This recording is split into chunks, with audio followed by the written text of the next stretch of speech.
नमस्कार, स्वागत है आपका। आप देख रहे हैं पीटीसी न्यूज और मैं हूं सैयद मुस्कान हुसैन। बुलेटिन की शुरुआत करेंगे। पहले नजर डालेंगे आज की मेन हेडलाइंस पर। विधानसभा उपचुनाव को लेकर चुनाव प्रचार में जुटी कांग्रेस प्रत्याशी कमलेश ठाकुर कहा, राजनीति करने नहीं बल्कि विकास करवाने आई हूं। पूर्व सीएम जयराम ठाकुर की बयानबाजी को कांग्रेस ने बताया असंवैधानिक, कहा पूर्व सीएम को बिल्कुल भी शोभा नहीं देती ऐसी बयानबाजी। हिमाचल में पशुओं की तस्करी का मामला आया सामने, रोहतांग के पास पशुओं से भरा ट्रक बरामद, ट्रक चालक गिरफ्तार, केस दर्ज। हिमाचल इंटरनेशनल फिल्म फेस्टिवल में खासतौर पर पहुंचे अभिनेता संजय मिश्रा, हिमाचल पर फिल्म बनाने के लिए कलाकारों को किया प्रेरित।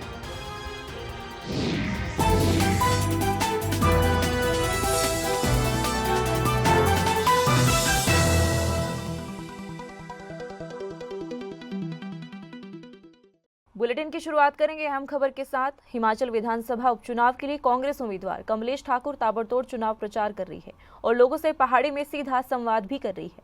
देहरा विधानसभा क्षेत्र की ग्रामीण जनता को उनका देसी अंदाज काफी भा रहा है। शनिवार को कमलेश ने कई नुक्कड़ सभाओं को संबोधित करते हुए कहा है कि मेरे लिए सारा मायका एक बराबर है और कहा कि मैं यहाँ राजनीति करने नहीं आई हूँ, मुझे जनता की समस्याओं का समाधान कर विकास करवाना है। कांग्रेस पार्टी के संगठन महासचिव ने पूर्व मुख्यमंत्री जयराम ठाकुर की बयानबाजी को असंवैधानिक बताया है। उन्होंने कहा है कि इस तरह की बयानबाजी पूर्व मुख्यमंत्री और एक वरिष्ठ नेता को शोभा नहीं देती है। इसके साथ ही किमटा ने 3 उपचुनाव में कांग्रेस पार्टी की जीत का भी दावा किया है। रजनीश किमटा ने शिमला में पत्रकार वार्ता के दौरान और क्या कुछ कहा है, चलिए आपको सुनाते हैं।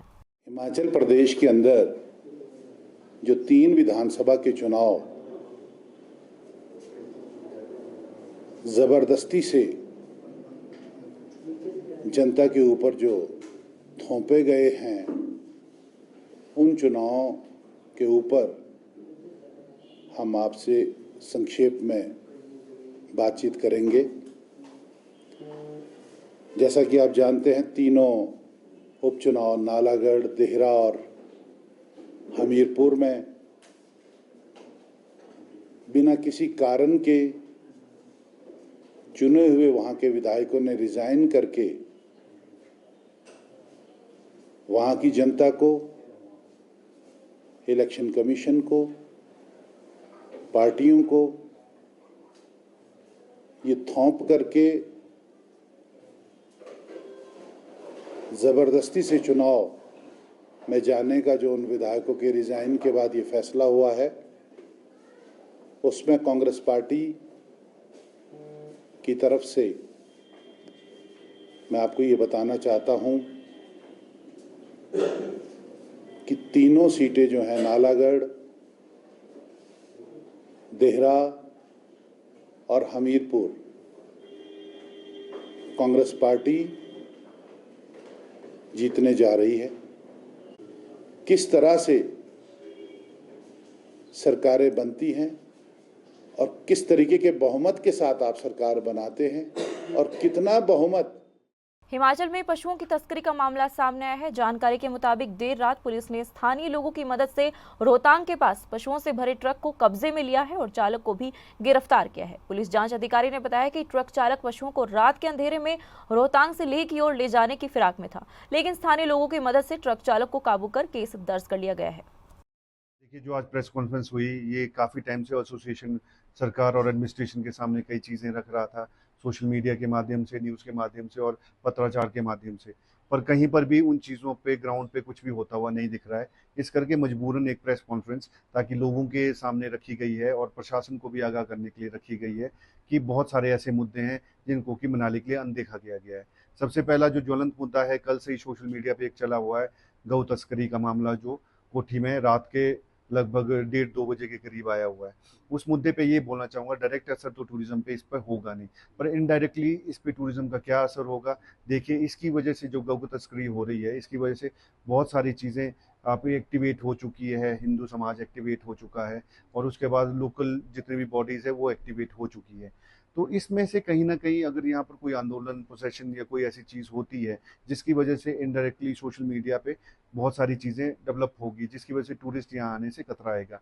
तो एक होटल एसोसिएशन का ये कंसर्न है कि जो एक गौ तस्करी हुई है, इस पर जल्दी से जल्दी कार्रवाई हो, ताकि कोई इस पे ऐसा आंदोलन ना छिड़े जिसकी वजह से कि पूरा एरिया डिस्टर्ब हो। एरिया डिस्टर्ब होने से क्या होगा कि टूरिज्म भी डिस्टर्ब होगा। सेकंड, जो यहाँ का मुद्दा हमने आज रखा था, जिसको काफ़ी टाइम से लाइमलाइट में लाया था, न्यूज़ में भी काफ़ी अच्छे तरीके से इसको उठाया गया था, जो कि मनाली का गार्बेज का मुद्दा है।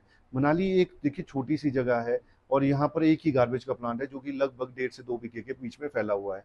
पर ये जो प्लांट बनाया गया था ये एमसी मनाली ने बनाया गया था और बाद में इसमें और भी एक्सेप्टेंस थी, तो इसके आसपास की पंचायतों को भी इसमें जोड़ लिया गया था। तो ये हमारा प्लांट है, हमारी मनाली का प्लांट है, तो हम इस पे फर्दर भी हम इस पे गार्बेज देते रहेंगे, जो कि हमारा मनाली एमसी से बात हो चुकी है और ये हमारा गार्बेज एक्सेप्ट करने को तैयार है। देखिए, पिछली रात का मढ़ी के पास का एक वीडियो सोशल मीडिया पर काफ़ी वायरल हो रहा है, जिसमें गाय की तस्करी को लेकर बात की जा रही है। इस घटना की सूचना जब पुलिस को प्राप्त हुई, पुलिस तुरंत मौका पर पहुंची। मौका पर कुछ स्थानीय लोग भी मौजूद थे। मौका पर छानबीन के दौरान एक ट्रक जिसका नंबर HP 65B 0881 है, इसमें कुछ गाय लोड पाई गई।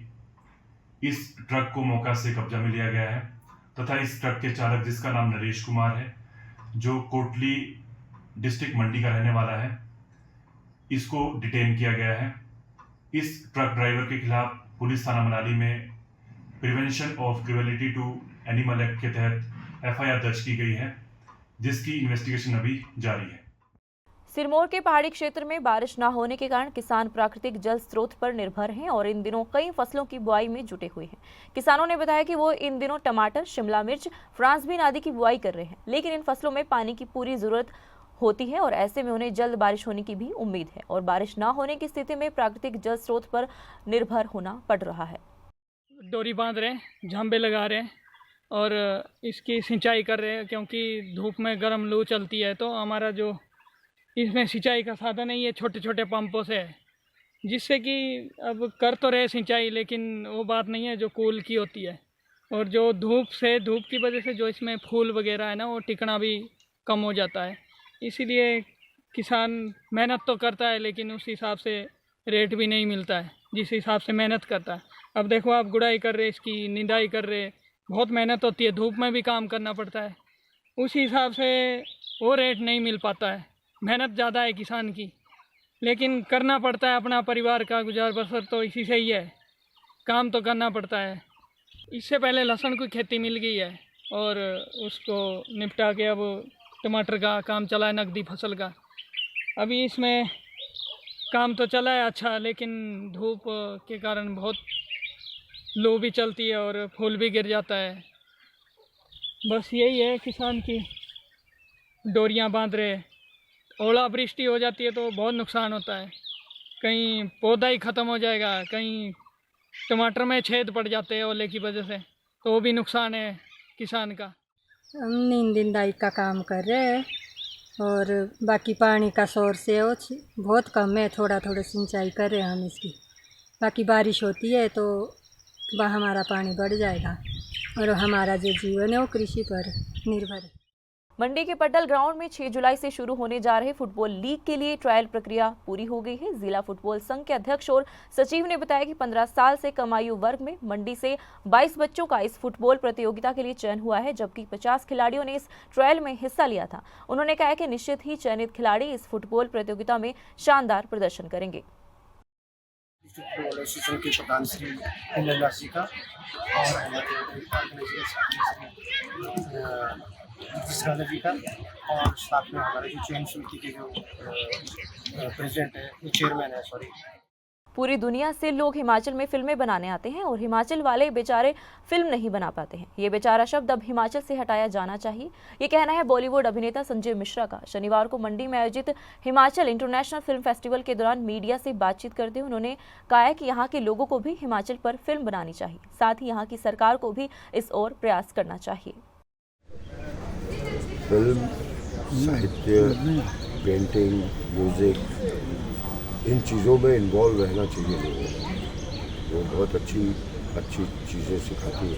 अभी जो फिल्म देख रहा था, मतलब हमारे आपके बीच की ही कहानी है, तो अच्छा है। अलग अलग जगहों पे इस तरह के फेस्टिवल्स हो रहे हैं और इसके आयोजक हैं राजा और पवन शर्मा, पवन शर्मा यहीं के रहने वाले मेरे नेशनल स्कूल ऑफ ड्रामा के बैचमेट हैं। जिसे पहली बार वो अच्छा एक सिनेमा और साहित्य और इन चीज़ों के लिए अच्छा काम करा, बहुत अच्छा लगा। और मंडी का माहौल बहुत बढ़िया है। ये जो एक्सप्रेस वे है, लगता ही नहीं है कि आप पहाड़ों में आ रहे हैं, लगता है कि आप लखनऊ से कहीं और जा रहे हैं, कुछ पता ही नहीं चलता और आप एकाएक मंडी में होते।